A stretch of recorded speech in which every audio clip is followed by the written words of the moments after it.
Me da mucho gusto saludar,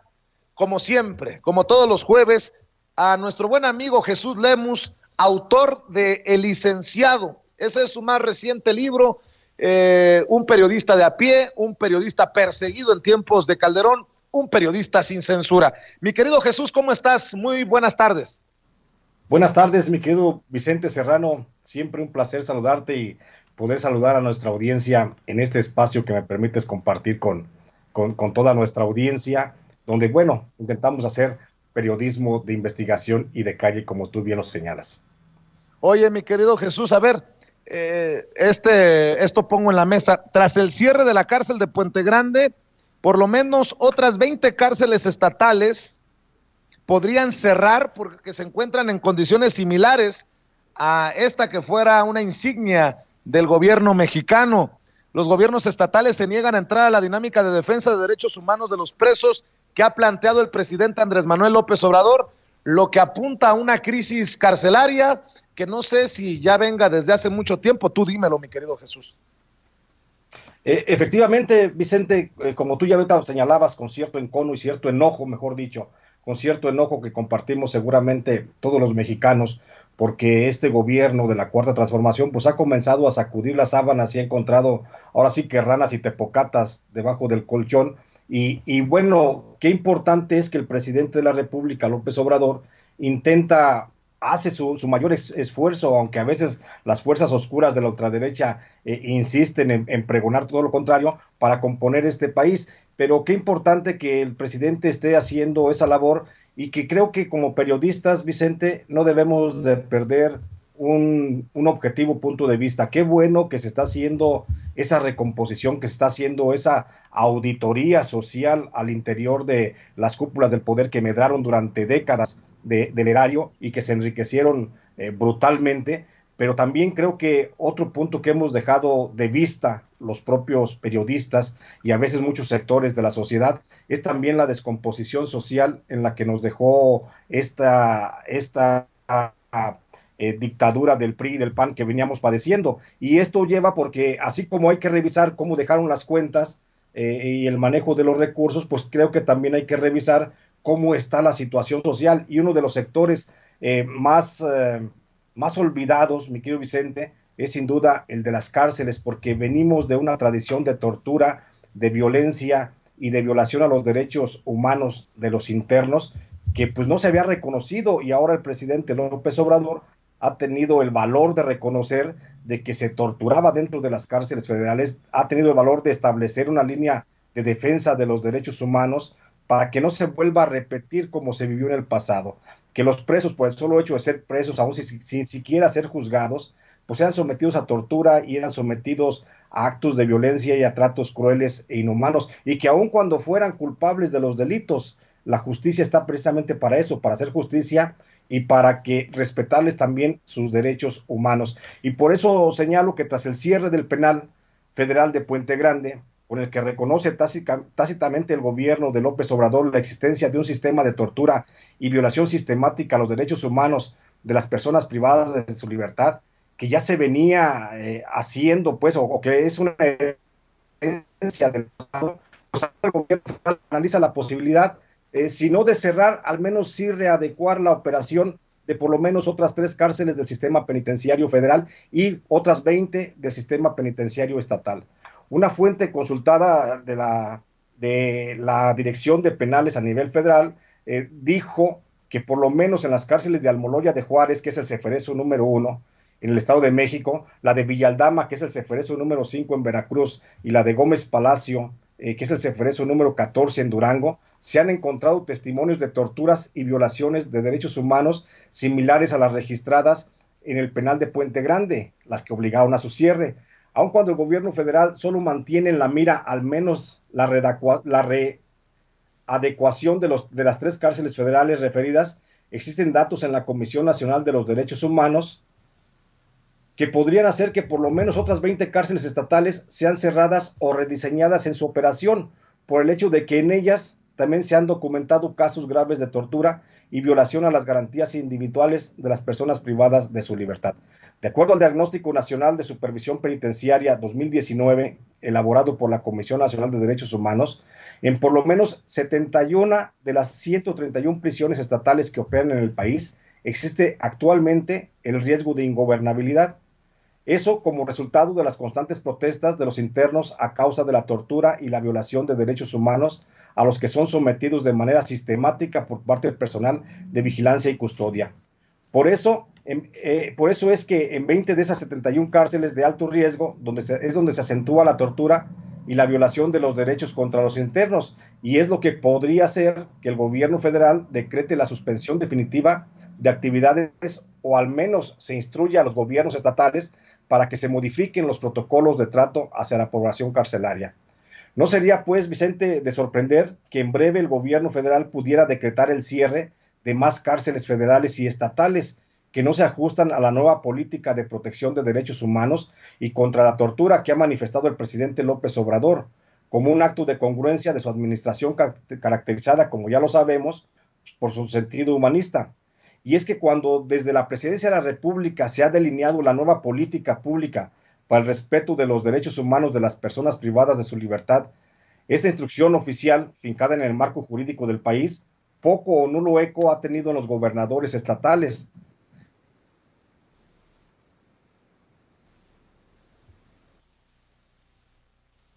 Bueno, creo que estamos teniendo problemas nuevamente con la conexión. Ahora con Jesús Lemus, les ofrezco una disculpa. Vamos a ver si logramos reconectarnos con Jesús Lemus. No sé si el problema esté sucediendo en donde se origina la señal de nosotros de Sin Censura en Chicago, Illinois. Pero bueno, vamos a buscar nuevamente la reconexión con don Jesús Lemus, y le agradezco mucho por su paciencia y su generosidad al buen Jesús Lemus, que si alguien sabe de tortura, es Jesús Lemus. Yo quería decirlo, él sufrió tortura, fue encarcelado injustamente en Puente Grande en tiempos de Genaro García Luna y de Felipe Calderón, luego de dar a conocer los presuntos vínculos de la familia Calderón Hinojosa en Michoacán con el crimen organizado. Vamos por teléfono con Jesús Lemus. Te escuchamos, Jesús. Se cortó la comunicación, la conexión. Te ofrezco una disculpa. No, hombre, no, pues es que más bien esa disculpa nos la deberían de pedir a nosotros, deberían de ofrecer a nosotros aquellos que ofrecen ese servicio tan malo de Internet. Pero bueno, te comentaba que aun cuando desde la Presidencia de la República se ha delineado la nueva política para el respeto de los derechos humanos de las personas privadas de su libertad, esta instrucción oficial, que se finca obviamente en un marco jurídico del país, poco o nulo eco ha tenido en los gobernadores, en donde persiste, la mayoría de los gobiernos estatales, persiste la ilegal tradición del maltrato a los presos y de la ejecución de tortura, que, insisto, ese debe ser un tema también a revisar por los propios medios de comunicación y también, por supuesto, por la esfera del gobierno que ya está trabajando en esto. Y es que esta tortura y maltrato a los presos también lo reconoce la propia Comisión Nacional de los Derechos Humanos, la que refiere en su más reciente diagnóstico de supervisión carcelaria, el del 2019, que en por lo menos el 42% de las cárceles estatales prevalece, fíjate bien, el trato cruel e inhumano contra los internos, el que es conocido e ignorado por la mayoría de los gobernadores. En un rango de valoración del 1 al 10, donde 1 es la aplicación de tortura y tratos inhumanos a los presos, y 10 es el pleno respeto a las garantías individuales de las personas privadas de su libertad, el promedio de calificación de las cárceles estatales de todo el país apenas se ubica en el 6.7, mientras que las cárceles federales alcanzan una calificación de 7.5. Las prisiones peor calificadas a nivel federal son el Centro de Readaptación Social de Puente Grande, como vimos que ya fue cerrado, en Jalisco, con 6.8% de calificación. Luego sigue el Centro Federal de Readaptación Social número 1 de Almoloya de Juárez, con un 6.6%, con un 0.6 de calificación. Luego está el Centro Federal de Readaptación Social número 5 de Villaldama en Veracruz, con 6.5, y el Centro Federal de Readaptación Social número 14 en Durango, con 6.3.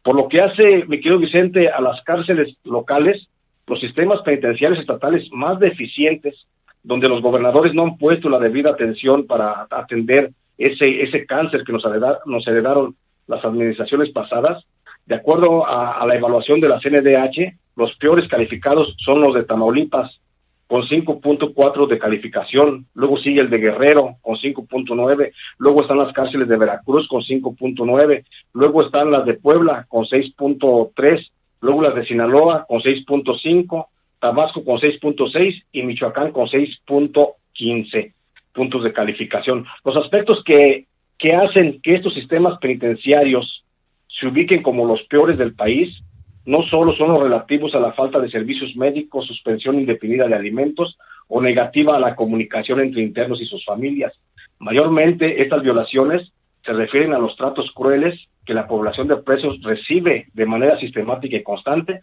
de parte de las autoridades penitenciarias, en donde se destaca la tortura.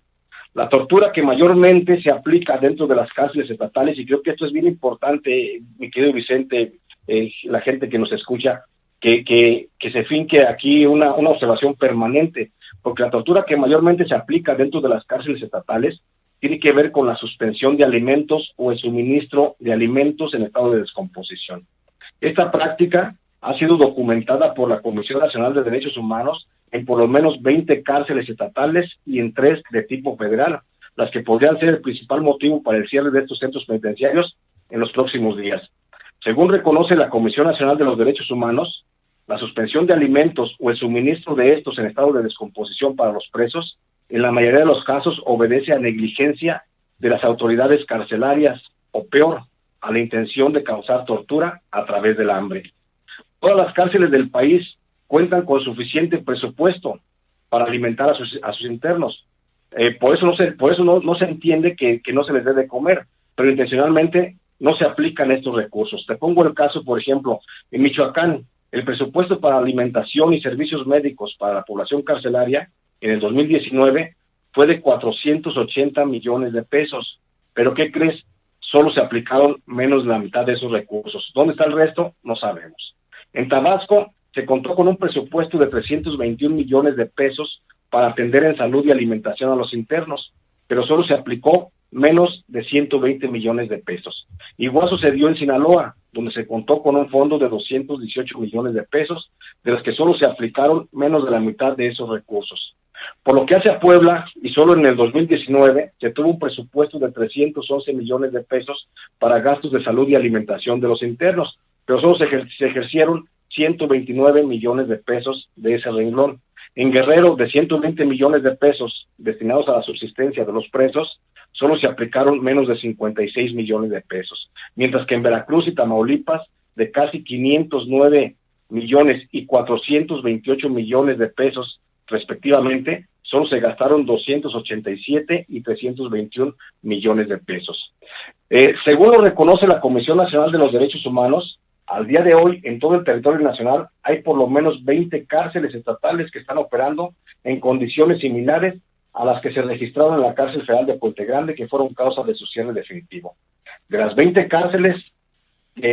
crueles que operan dentro del sistema penitenciario de los gobiernos estatales, 4 de ellas se encuentran en Tamaulipas, 4 en Veracruz, 3 en Guerrero, 6 en Puebla, 1 en Sinaloa, 1 en Tabasco y otra más en el estado de Michoacán, de las que las comisiones estatales de derechos humanos de esas entidades nunca han señalado siquiera una recomendación por tratos crueles.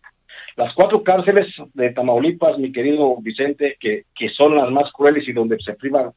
con mayor frecuencia a los reos de la alimentación con la intención de causar tortura, son las de Matamoros, Reynosa, Nuevo Laredo y Ciudad Victoria. Las cárceles más crueles de Veracruz son las de Coatzacoalcos, Acayucan, Poza Rica y Tuxpan. Y en Michoacán es la cárcel de Uruapan. En Guerrero es la cárcel de Tecpan de Galeana, de Zihuatanejo y de La Unión. En Sinaloa es la de Aguaruto. En Tabasco es la cárcel de Comalcalco. Y en Puebla las prisiones más deplorables y más de exterminio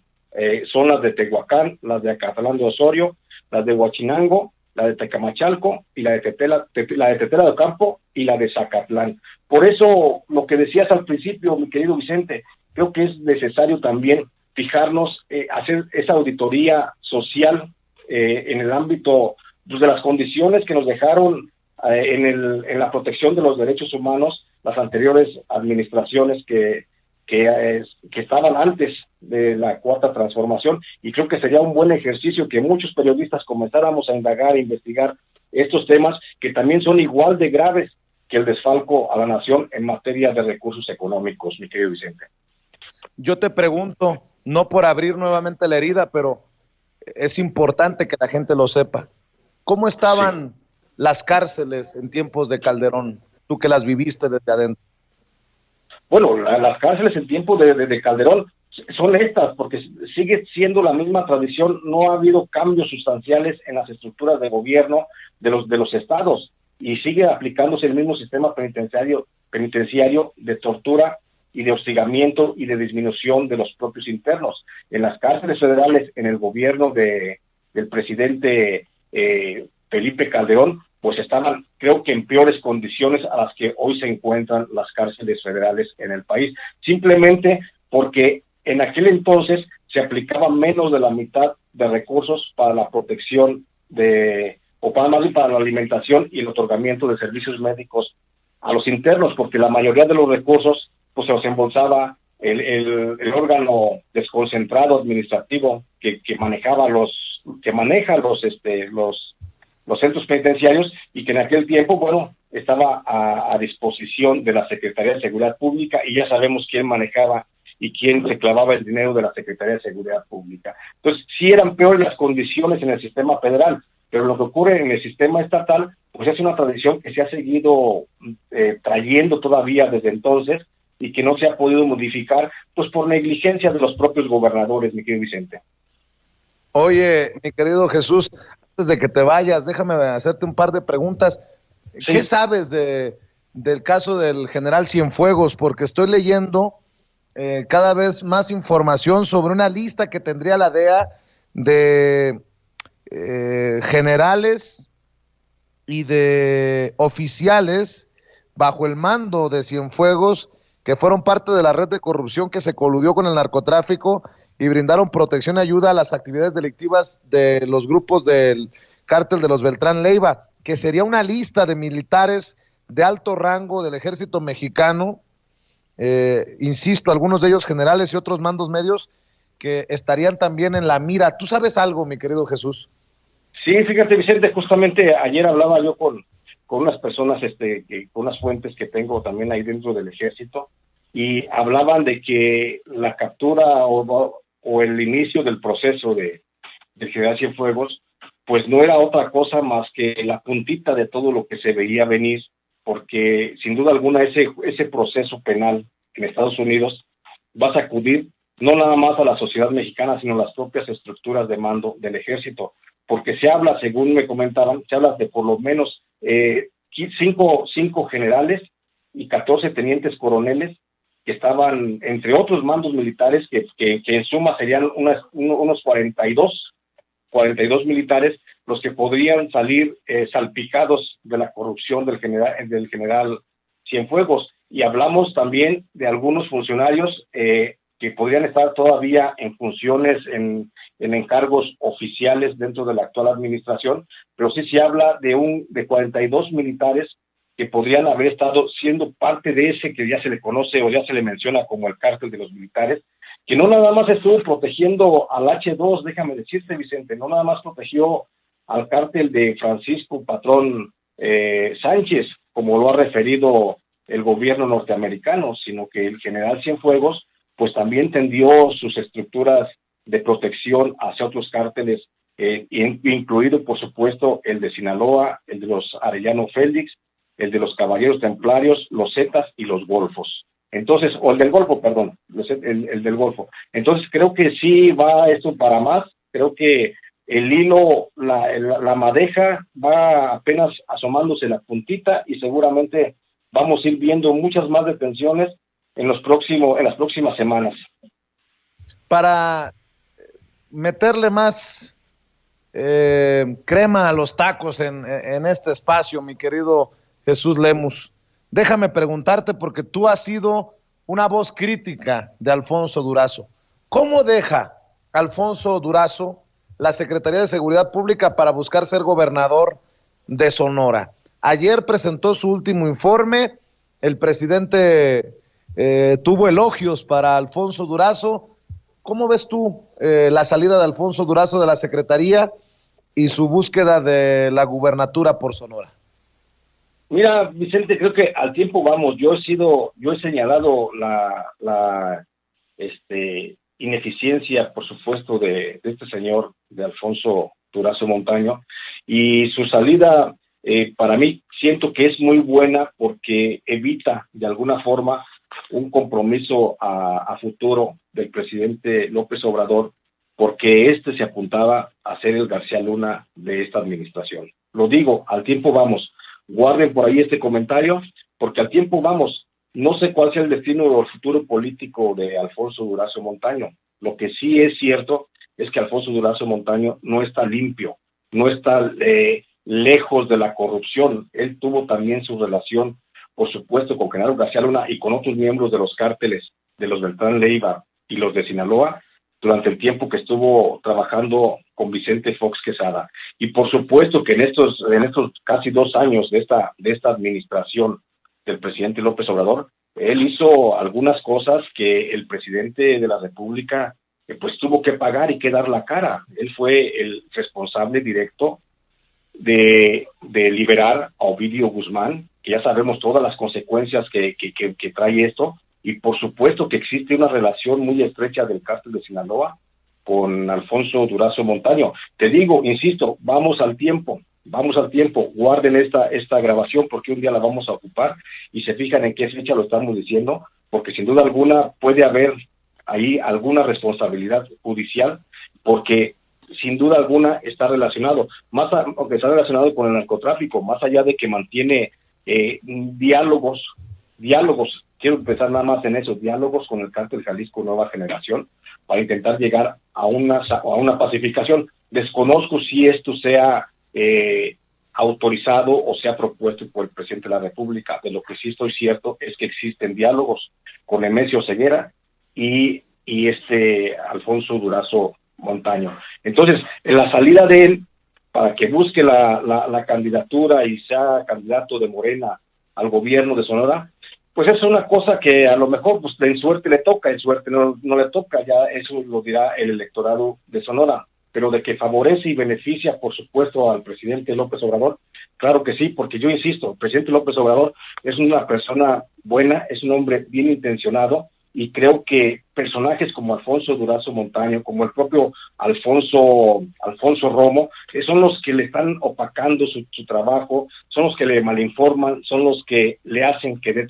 tropiezos, y son los que pueden evitar que avance esta cuarta transformación. Y por eso considero que la salida de Durazo Montaño de la Secretaría de Seguridad Pública pues es muy buena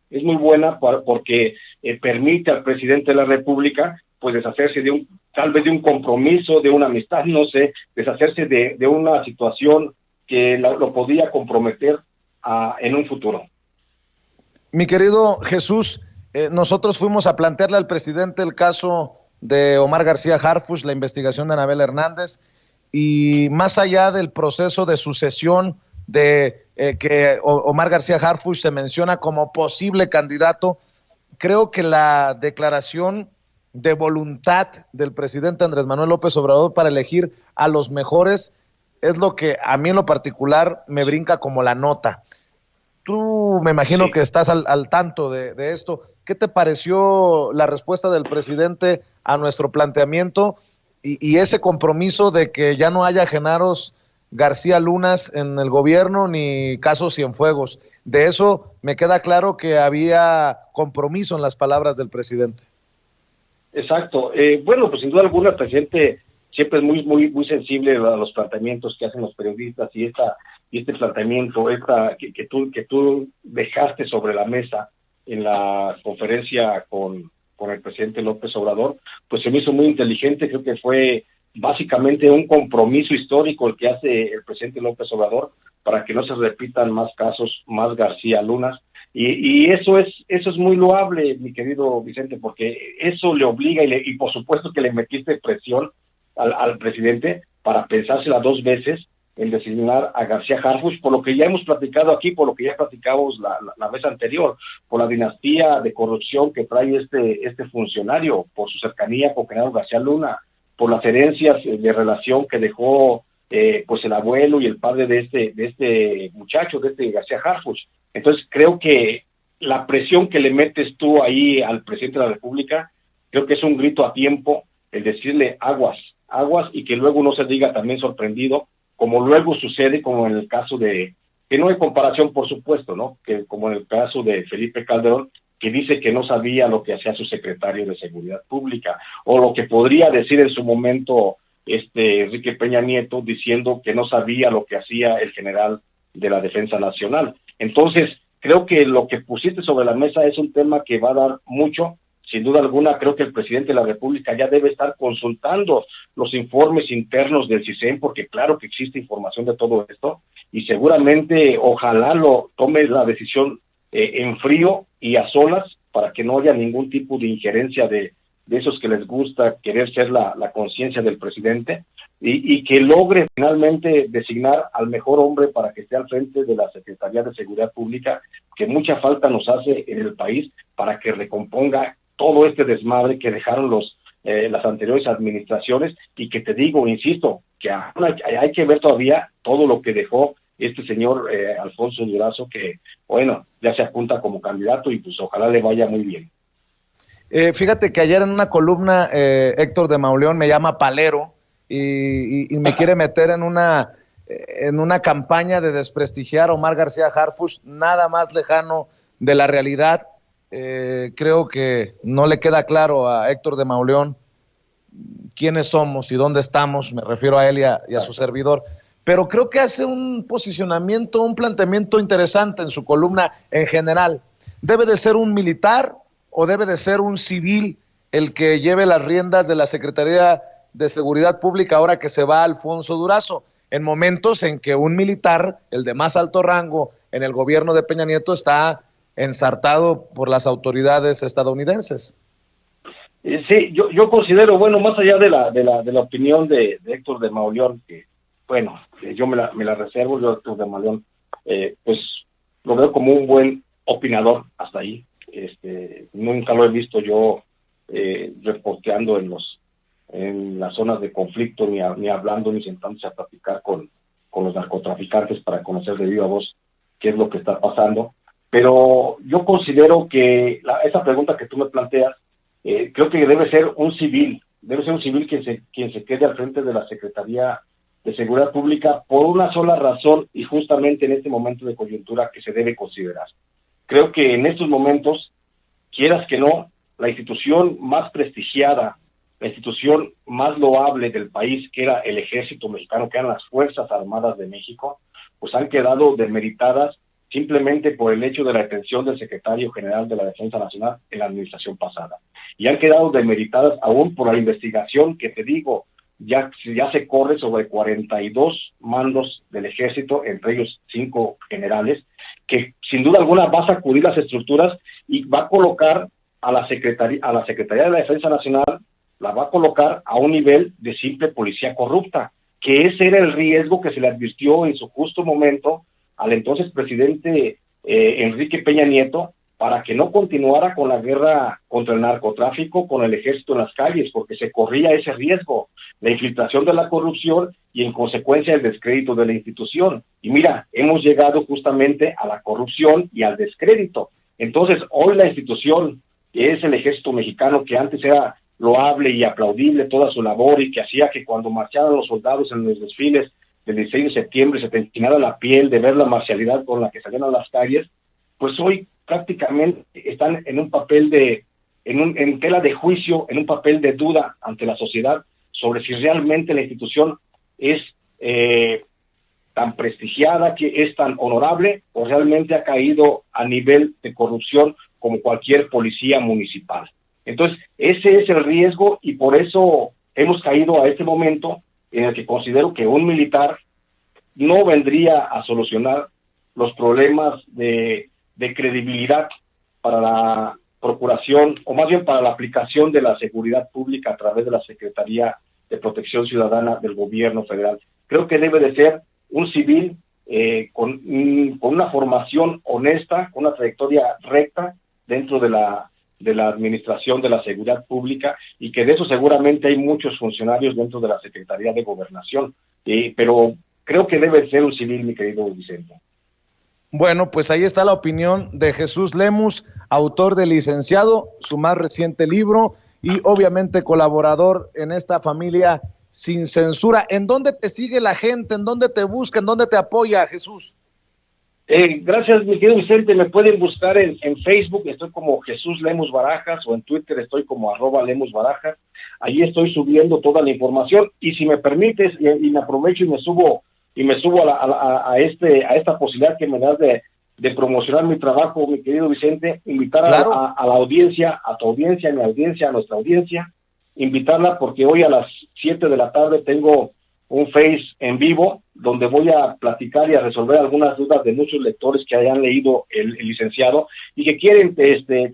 plantear sus dudas, y bueno, pues hay que darle la cortesía al lector porque se merece eso y más. Entonces hoy estaré a través de mi perfil a las 7 de la noche respondiendo las dudas que puedan tener sobre la lectura del Licenciado. Y ahí estoy en esas redes sociales, mi querido Vicente, y bien agradecido siempre contigo y con toda tu audiencia. A las 7 de la noche, entonces, a través de tu página de Facebook, te encuentran como Jesús Lemus Barajas, ¿cierto? Es correcto, ahí estoy, y hoy los espero en ese Face en vivo que voy a hacer para platicar en directo con cada uno de los lectores. Pues te agradezco la invitación, y tú sabes que esta es tu casa. Te mando un abrazo. Gracias por tu paciencia y por tu generosidad, Jesús. Gracias, mi querido Vicente. Siempre un placer y un gusto. Nos vemos el próximo jueves. Sale, ahí estamos. Jesús Lemus Barajas, hablando con nosotros sin censura.